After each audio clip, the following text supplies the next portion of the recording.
Bon, salut YouTube. J'espère que vous m'entendez bien.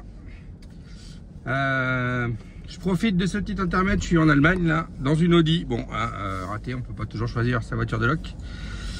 Et je voudrais faire un petit retour sur la vidéo que j'ai publiée, la dernière vidéo que j'ai publiée sur le W215, qui était de l'humour un peu noir, du sarcasme. Visiblement, beaucoup de monde l'a pris au premier degré. Donc je voudrais rectifier certains points. Alors pour l'instant je tourne en rond dans le parking de l'aéroport de Munich, c'est super, voilà. C'est tout écrit en allemand. Où est la sortie? J'ai raté la sortie.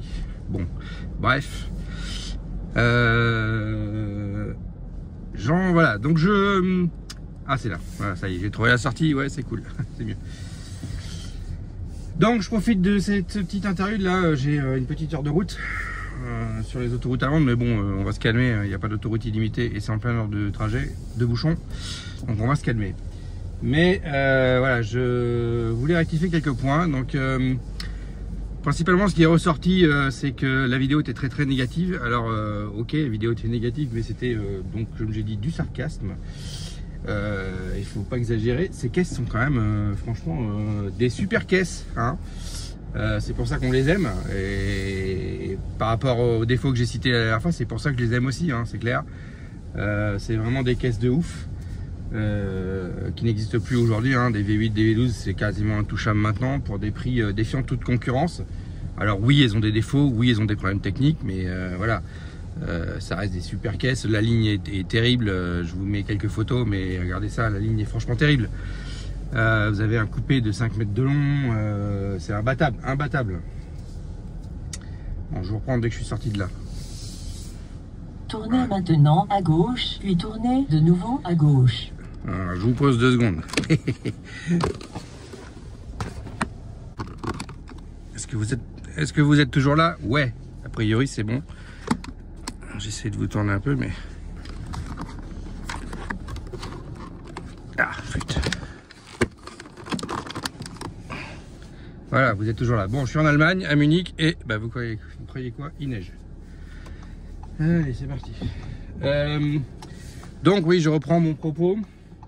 Ces caisses sont quand même des super caisses. C'est des caisses qu'on fabrique plus maintenant, enfin, ou à des tarifs stratosphériques. C'est accessible pour à peu près 10 000 balles. Si vous êtes bricoleur, les problèmes que j'ai cités, c'est pas très grave. Voilà, donc c'est vraiment, faut en profiter quoi. Ça sera plus possible d'avoir de telles caisses d'ici pas longtemps, hein. Des V8, des V12, tout ce qu'on veut, c'est franchement compliqué de trouver ce genre de caisse en neuf maintenant. Donc voilà, je voulais un petit peu rétablir la balance sur cette voiture. Changez maintenant à gauche en direction de Sonnevest. Excusez-moi, il y a le GPS. Donc voilà, malgré les petits défauts que j'ai cités. Dans 300 mètres, se ranger à droite en direction de Sonnevest. Ouais, on a compris. Il veut pas se taire. Donc attendez, je cherche mon chemin. On va pas retourner à l'aéroport. Non, c'est par là. Ça doit être bon. Se ranger maintenant à droite. Ouais, donc voilà, je reprends mon propos. C'est quand même des voitures franchement top. Impossible de trouver de telles caisses maintenant. Les motorisations. La route sur 12 km. Il va falloir que je lui claque sa gueule, lui, parce qu'il m'énerve. Trouver des motorisations comme ça, des V8, V12, enfin, vous voyez bien la section dans laquelle on vit actuellement, c'est impossible. Donc, voilà, donc j'ai dit dans la première vidéo de cette voiture, la toute première vidéo que j'ai fait, c'est le moment, allez-y, achetez-les, parce qu'à mon avis, dans 10 ans, elles sont intouchables. Ça va devenir intouchable, ces voitures.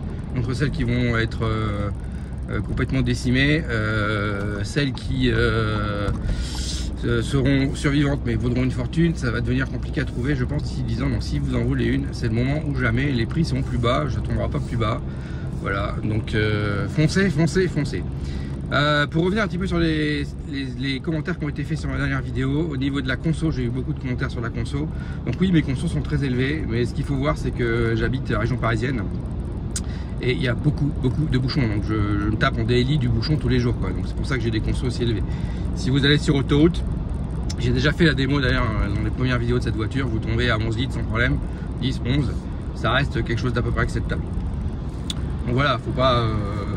oui, si comme moi vous faites de la route, de la route urbaine, enfin du périurbain, vous allez consommer. Si vous faites de la route normale, ceux qui habitent un peu à la campagne ou qui pour des voitures de week-end, voilà, ça reste largement acceptable.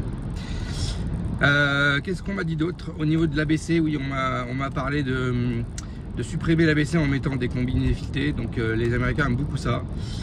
Alors moi je suis pas un grand fan, mais c'est faisable. Je vous mettrai un lien, je sais pas trop où, là par là, sur la chaîne de Mercedes Resources. Il a fait ça sur son SL. Il en est assez content a priori. Les Américains aiment beaucoup ça. Moi je suis pas un grand fan. La vraie problématique, c'est que ces voitures sont pas équipées de barres je cherche mes mots. Ces voitures sont pas équipées de barre stab, pardon, voilà. La barre qui traverse d'un côté à l'autre, puisque c'est l'ABC qui fait ça en dynamique. Donc si vous voulez installer ça sur un CL, entre autres, il faudra rétrofiter des barres de W220. Sur un SL qui existe en 350 sans l'ABC, ça existe, vous trouvez des barres stab de SL, il n'y a pas de problème. Sur un CL, ça n'existe pas, donc il faut rétrofiter des barres de W220. Alors c'est faisable, hein, j'ai pas de problème avec ça. On trouve des combinés filetés, c'est faisable. La vraie problématique pour moi, c'est la législation. Vous n'êtes pas conforme à la loi. Je sais que certains s'en foutent, mais moi c'est important pour moi, donc vous n'êtes pas conforme à la loi. Et deux, en termes de confort, vous y perdez clairement en confort. Peut-être entre une route vous y gagnez, parce que c'est vrai que les combinés filetés sont quand même assez efficaces, mais honnêtement, c'est pas des voitures faites pour le sport, c'est des voitures faites taillées pour le confort. Donc vous y perdez quand même grandement en confort. Voilà. Donc je préfère rester avec mon ABC. J'ai été un peu alarmiste dans ma vidéo précédente. Tout tombe pas en panne en même temps. Voilà, je vous ai expliqué dans plusieurs vidéos comment réparer tout ça et comment diagnostiquer tout ça. Donc voilà, il y a quand même des choses qu'on peut faire soi-même. Effectivement, maintenant, si vous n'êtes pas bricoleur, prévoyez un certain budget, ça tombe pas en panne non plus tout le temps, tout de suite. Donc voilà, mais ça arrive. Voilà, donc sur l'ABC, sur la conso. Au niveau des moteurs, hein, mine de rien, c'est quand même ultra fiable. L'électronique, il y a des problèmes de fiabilité, mais pas plus qu'un CLK W208, un CLK W209 ou des W210, W211 de ces générations-là. Vous avez les mêmes emmerdes, donc si vous voulez acheter plus petit pour avoir moins d'emmerdes, vous avez la même électronique qui est dedans. Hein. Donc voilà. L'avantage par rapport au W211 et au CLS W219, c'est que vous n'avez pas le SBC. Ça, c'est une emmerde en moins sur ces voitures-là. Donc voilà. Je voulais voilà, commenter, enfin, par rapport aux commentaires qu'il y a eu, je voulais refaire une petite vidéo pour être moins négatif que ce que j'ai pu être. Voilà, c'était pas l'objectif de défoncer la caisse, c'était plus sarcastique parce que moi je l'aime pour ses défauts. Je l'ai acheté pour ça, je sais que il y a des réparations à faire dessus et ça m'amuse beaucoup. Je sais que c'est une voiture qui consomme, ça je m'y étais préparé, donc voilà. Mais voilà, donc c'est aussi pour ça que j'ai acheté cette voiture, entre autres. Donc ces défauts, moi je les aime bien, je les ai un peu exagérés, c'est vrai, mais voilà. Donc voilà ce que je voulais vous dire. Je profite des merveilleuses autoroutes allemandes où dans mon Audi, vous entendez ma voix, mais ça branle, hein, putain, c'est vraiment naze les autoroutes allemandes. Je comprends pourquoi c'est illimité, hein, ils ont intérêt à avoir des bons amortisseurs, hein. Oh là là, c'est un enfer. J'ai encore une petite heure de route, je crois, je ne comprends rien à ce GPS Audi, c'est invitable ce truc. À 63 km et il dit pas le temps qui reste. Bon, c'est pas grave, c'est tout droit. Pour l'instant, c'est limité et de toute façon, il neige donc on va pas rouler bien vite. Voilà, je vais vous laisser sur ces bonnes paroles.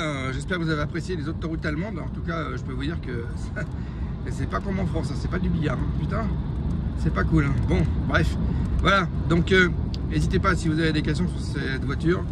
Ah oui, petit point quand même que je voulais, sur lequel je voulais revenir, c'était la config de la voiture. Alors moi j'ai acheté la benne grise intérieur noir parce que je la voulais comme ça, parce que comme c'est un daily, toujours pareil, c'est ce qu'il y a de, à mon sens, de moins salissant et de plus facile à nettoyer. Donc j'ai choisi comme ça. Maintenant on en trouve des magnifiques avec du noir à l'extérieur, des couleurs intérieures claires, des bois de type châtaignier, enfin des choses vraiment magnifiques. Certaines versions avec du carbone, hein, certaines versions F1 ou des trucs comme ça, là, en finition spéciale. Voilà, on trouve vraiment des intérieurs magnifiques. Ah, la Polizei. On trouve vraiment des intérieurs magnifiques sur ces voitures, donc faites-vous plaisir aussi. Hein, voilà. Moi je voulais un truc pas salissant et facile d'entretien, donc j'ai pris gris intérieur noir, qui est le grand classique chez Mercedes de l'époque. Maintenant on trouve plein de couleurs, on trouve des bleus, des violets, il y a quand même quelques couleurs sympas sur ces voitures là, des noirs pour ceux qui aiment le noir. Après il faut aller taper à Dubaï pour trouver des couleurs un peu plus flashy, mais voilà, on trouve des trucs sympas. Vous pouvez aussi vous faire plaisir sur ce genre de coupé, je trouve que ça leur va pas mal quand même. Voilà. Le gris étant beaucoup plus passe-partout, c'est évident, et je trouve plus facile d'entretien. Donc voilà, les options à choisir. Alors, si je devais en choisir une, ça serait une phase 2 comme la mienne. J'ai spécifiquement choisi une phase 2 pour deux choses. Je trouve que l'intérieur est un poil plus moderne, l'électronique a été revue, et surtout la radio est beaucoup plus polyvalente, je dirais. Le commande d'origine de la version 1 est très limité, je trouve, et fait vraiment dater, là où la version 2 un peu moins datée quand même. Donc voilà, sinon esthétiquement entre phase 1 et phase 2, il n'y a pas grand chose qui change. Ce que je vous conseille prochainement à droite. Ouais.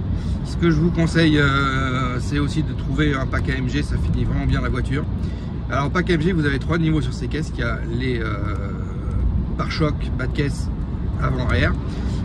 Et vous avez possibilité aussi de l'échappement AMG que la mienne a. La mienne a l'échappement AMG, ça lui donne un bruit très sympa que n'ont pas les versions standards. Et vous avez possibilité des jantes AMG que je n'ai pas moi.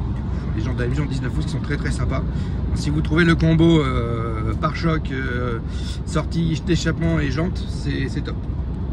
Voilà, mais ça devient un petit peu compliqué à trouver. Bon, après, on peut rajouter des trucs au fur et à mesure, c'est pas. 1000 mètres, prendre à droite et suivre la A9 en direction de Nuremberg. Ouais, elle est un peu relou elle. Oui, donc si vous trouvez le combo, allez-y, c'est sympa. Et voilà. Donc voilà, mon conseil, si vous voulez une voiture pour rouler tous les jours, etc., qui soit plutôt abordable, le 500. Si vous voulez un truc qui reste abordable dans mon contrée, il y a de la pêche, le 55 compresseur. Si vous voulez un truc vraiment exotique, vraiment waouh, c'est quoi ce bordel, vraiment exotique, vraiment maintenant à droite. si vous voulez un truc vraiment exotique et vraiment spécial, vous prenez un des dernières générations de 2004, 2005, 2006 en V12 biturbo. Vous avez un avion de chasse, voilà. Et ça, le nombre d'exemplaires, je ne sais pas de combien il est. Dans je vais essayer 700 mètres, prendre à droite. La magacelle. Je vais essayer de le trouver et de vous l'afficher à l'écran. Qu'est-ce qu'il dit? Non, 700 mètres, non, c'est pas là. Dans 500 mètres, prendre à droite et suivre la A9 en direction de Nuremberg. Ouais, je suis désolé, je connais pas la route, donc je regarde en même temps. Ça sera un petit vlog, hein, spécial nuit dans une Audi sur une autoroute allemande pendant qu'il neige. Hein. Voilà, j'adore. Prendre maintenant à droite. Oh, il va falloir que je lui claque sa gueule, c'est pas possible.